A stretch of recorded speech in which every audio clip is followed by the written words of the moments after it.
Hai, hai.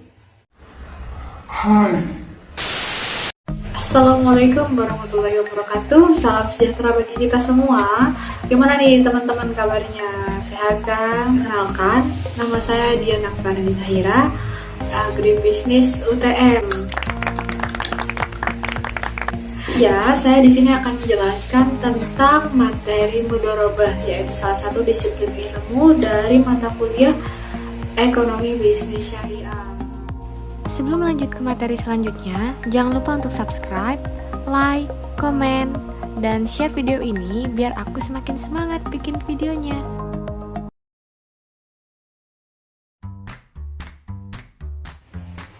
Nah, pengertian mudharabah sendiri adalah suatu bentuk transaksi atau kerjasama antara kedua belah pihak, yaitu pemilik dana dengan pengelola usaha untuk mencapai suatu tujuan tertentu.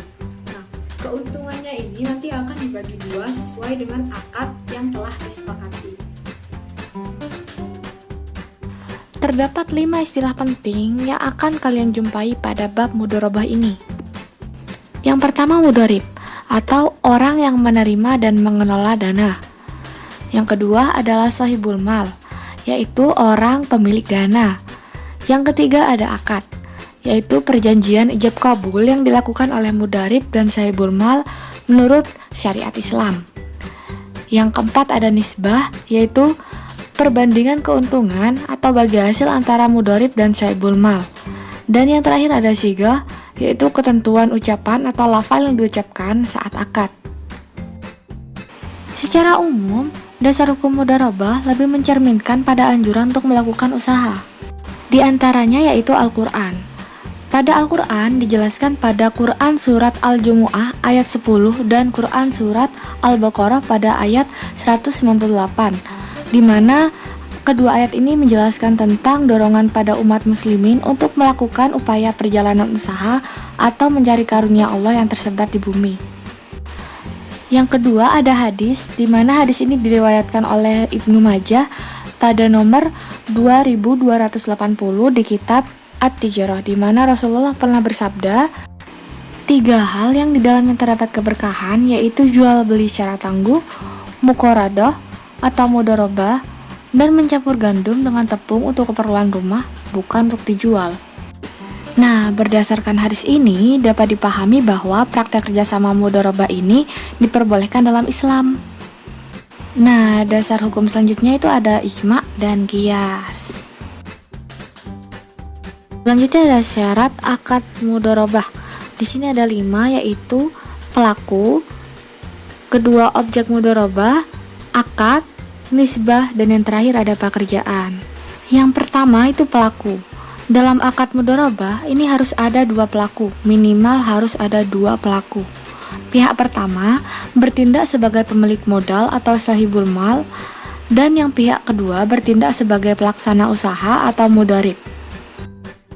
Yang kedua, objek mudharabah. Pemilik modal ini menyerahkan modalnya sebagai objek mudharabah, sedangkan pelaksana usaha menyerahkan kerjanya sebagai objek mudharabah.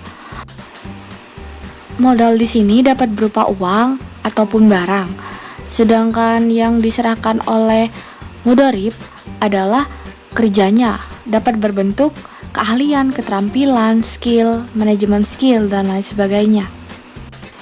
Yang ketiga, ini adalah akad atau ijab kabul.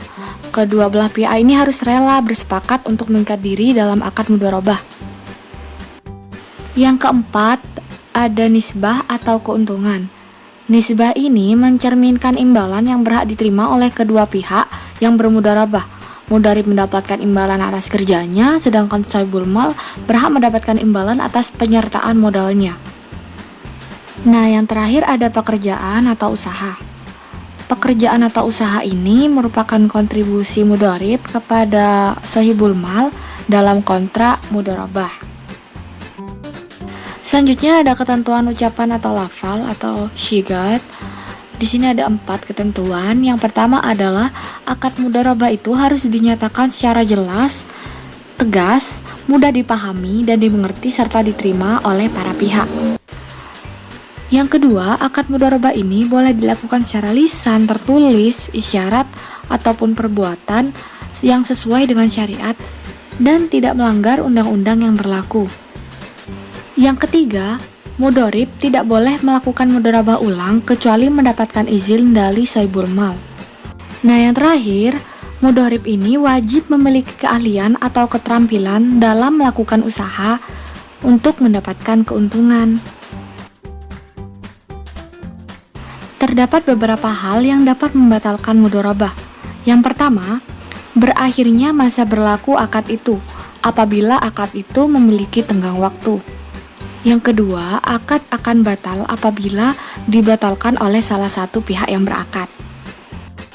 Yang ketiga, akad dapat berakhir apabila akad tersebut tidak dilaksanakan oleh salah satu pihak yang berakad. Yang keempat, apabila salah satu dari kedua belah pihak itu ada yang wafat atau hilang akal, maka akad tersebut bisa batal. Dan yang terakhir, ada salah satu pihak yang mengundurkan diri, maka akad tersebut batal. Setelah kita bicara panjang lebar tentang materi mudharabah, tidak afdal rasanya jika kita tidak membicarakan soal contohnya juga. Nah, di sini saya punya contohnya, mari kita simak bareng-bareng. Mudharabah antara dua pihak yaitu sahibul mal yang bermitra dengan mudharib untuk usaha percetakan selama 9 bulan.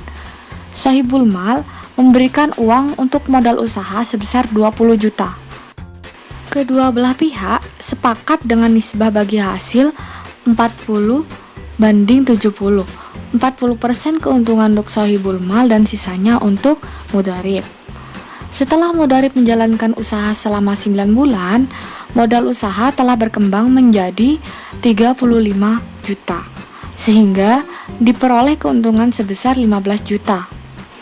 Maka, sahibul mal berhak mendapatkan keuntungan sebesar 3 juta, dan sisanya seberat 9 juta itu menjadi hak mudharib.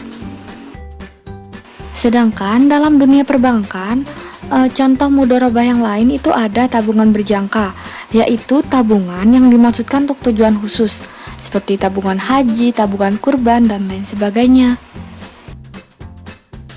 Sekian penjelasan dari saya mengenai bab mudharabah. Apabila terdapat kesalahan, mohon dimaafkan. Wabillahi taufiq wa hidayah. Wassalamualaikum warahmatullahi wabarakatuh.